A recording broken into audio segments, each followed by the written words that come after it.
Hello दोस्तों, एक बार क्या हुआ एक बहुत अमीर आदमी वो जीवन के आखिरी पड़ाव में था और लेकिन उसने जो बहुत सारे धन दौलत बनाए थे लेकिन उसे वो हैप्पीनेस वो जो खुशी थी वो नहीं मिल पाई। तो वो हमेशा ये सोचता था कि ऐसा क्या करूँ जिससे मुझे वो आनंद की प्राप्ति हो एकदम से बहुत ढेर सारा आनंद, क्योंकि सारा समय तो धन दौलत कमाने में ही निकल गया। छोटे-छोटे टुकड़ों में मुझे खुशियाँ मिली, आनंद मिली, लेकिन जिसकी जो तलाश थी वो नहीं मिल पा रहा है।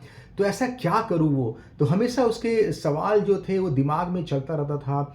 तो उसने एक बार डिसाइड किया, अपने परिवार वाले को बोला कि अब मुझे बहुत हो गया, अब मैं उस आनंद की मैं खोज में निकल रहा हूँ। तो उसने क्या किया, बहुत सारे हीरे जवाहरात वो सब मोती वगैरह सोने लेकर के वो थैले में लिया और वो निकल आया। और बाहर निकल आया खोज की तलाश में आनंद की। बहुत से लोगों जो उसको जानकार महसूस होते थे उससे जा कर के वो पूछता कि मुझे वो तुम आनंद दे दो, बदले में चाहो तो ये सारा हीरे मोती जवाहरात तुम ले लो।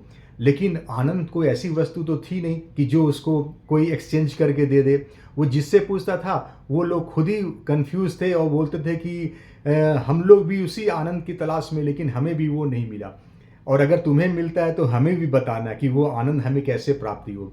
लेकिन लेकिन उससे संतुष्ट नहीं हुआ और वो उसकी खोज जारी रही। वो खोज करते क्या हुआ कि एक बार एक गाँव के पास पहुँचा, तो वहाँ दिखता है शाम हो गई थी और लगभग अब रात होने वाली थी। तो देखा एक आदमी गाँव के बाहर एक झाड़ के नीचे वो लेटा हुआ है। और जब उसको उस अमीर आदमी ने देखा तो उसको देखते ही उसको ऐसा लगा कि ये आदमी बड़ा आराम से लेटा हुआ है, ऐसा लग रहा है कोई फ़िक्र नहीं है, कोई ये नहीं है। एक अजीब-सी आभा थी उसके चेहरे पे।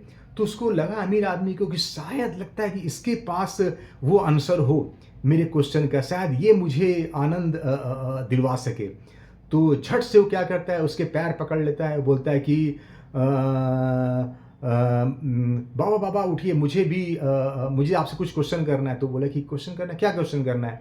तो बोला कि आप इस तरह से लेटे हुए ऐसा लग रहा है कि आपको बहुत ही आनंद प्राप्ति है, लगता है कोई चिंता फ़िक्र नहीं है। क्या इस तरह की आनंद मुझे भी मिल सकता है? बदले में चाहो तो ये थैले में हीरे मोती जवाहरात सब पड़े हुए हैं, आप चाहे तो ले लो। लेकिन मुझे वो आनंद चाहिए। तो वो जो बाबा थे वो उठे, बोले कि क्या वास्तव में तुम्हें आनंद चाहिए? तो बोले कि हाँ, आनंद चाहिए। क्या तुम्हें आज तक इसका परिचय नहीं हुआ? कि वो बोला कि परिचय तो हुआ लेकिन बहुत थोड़े-थोड़े में टुकड़ों में, तो मुझे समझ में नहीं आ रहा है कि आनंद है कि नहीं। तो कभी तुम्हारे अंदर में कोई गिटार नहीं बजी, कोई वीणा अंदर के कोई ध्वनि संगीत कुछ नहीं हुआ? तो बोला कि नहीं, कुछ ऐसा नहीं हुआ। बोले कि आप, तो वो अमीर आदमी बोलता है कि आप समय नष्ट ना करें, आप चाहें तो ये पूरा ले लें, लेकिन आप मुझे वो तरीका बताएँ कि जिससे वो आनंद मुझे मिले। तो बोले कि अच्छा, तुम्हें वास्तव में आनंद चाहिए। तो वो बाबा जो थे वो उठ खड़े हुए और फट से उसका थैला पकड़ा और लेके वो भाग गया वो। जो भाग गया तो गाँव के अंदर वो घुस गया। अब वो अमीर आदमी बोला ये क्या हुआ? वो समझ ही नहीं पाया, वो भी उसके पीछे-पीछे बोला कि और वो चिल्लाते हुए अमीर आदमी कि हाय मैं लूट गया, मैं लूट गया। ये कौन-सा था? मेरे साथ इसने धोखा किया, मेरा सारा संपत्ति लेके भाग गया ये। वो चिल्लाता हुआ घुसा। और वो जो बाबा थे वो उसको वो गाँव परिचित था, तो वो पता नहीं किसी गली-वली में घुस गए। और जो गली में घुस गए, अब ये आदमी चिल्लाते थे वो उसको खोजने लगा, बाबा कहीं दिखाई दे ही नहीं रहा है।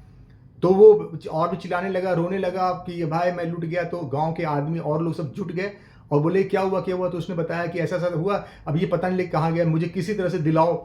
और वो सब आदमी उसके पीछे-पीछे वो रो रहा था। तो फिर उसके बाद फाइनली बहुत देर के बाद तक नहीं मिला। फिर उसके बाद वो जहाँ पर वो झाड़ था, जहाँ पे वो बाबा पहले मिले थे, वहाँ पे उसने अपना घोड़ा बाँधा हुआ था। तो फिर वापस जब उस घोड़े के पास पहुँचा तो देखा कि अरे! ये बाबा फिर से वहाँ लेटा हुआ है और वो जो हीरे जवाहरात की जो थी थैले वहाँ पास में पड़ा हुआ है। और तब तक क्या हुआ, उसके पीछे-पीछे और भी जो गाँव के शख्स थे वो सब आ गए। तो फिर उसके बाद एकदम से उसने थैला उठाया और लगाया सीने से। और उसके बाद वो उसने बाबा से बोला कि ये क्या मज़ाक है? आपने इस तरह से, मैंने तो आपसे कुछ पूछा था, मुझे लगा शायद आपके पास आंसर होगा, लेकिन आपने तो अच्छा खासा मज़ाक बोले। तो बोला कि, तो बाबा ने बोला अरे वो छोड़ो, अभी तुम बताओ, जब ये थैला तुम्हें मिला तो तुम्हें आनंद की प्राप्ति हुई या नहीं हुई? तो बोला कि हाँ, हुई तो आनंद की प्राप्ति। तो बोला कि ये जीवन भी ऐसा ही है। हमें किसी चीज़ का अनुभव तब तक नहीं होता जब तक हम उसको खोते नहीं हैं। तो ऐसे बहुत सारे लोग हैं कि आपको मिलेंगे जो सब कुछ उनका लुट गया, या सब कुछ उन्होंने दान दे दिया, या सब कुछ अब वो जो एक बोझ सा था जीवन में लेके चल रहे थे, वो सब कुछ जब हटता है तब जा कर के उसमें स्पेस बनती है, और फिर से वो आनंद की जो है जिसको वो खोज रहा था, तो वो आनंद हमें मिलती है। तो बाबा ने उसे समझाया कि हमें ज्ञान तब मिल सकती है जब हम पूरे के पूरे अज्ञानी बन जाए। आनंद जब तक तब तक नहीं मिल सकता जब तक हम पूरे दुखी न हो जाए। तो इस तरह से हमें क्या हुआ, वो आनंद की अनुभूति प्राप्ति होगी। आशा करते हैं आपको ये कहानी पसंद आई होगी। इससे भी आप लोग कुछ बहुत लोग सीखने की कोशिश करेंगे। धन्यवाद।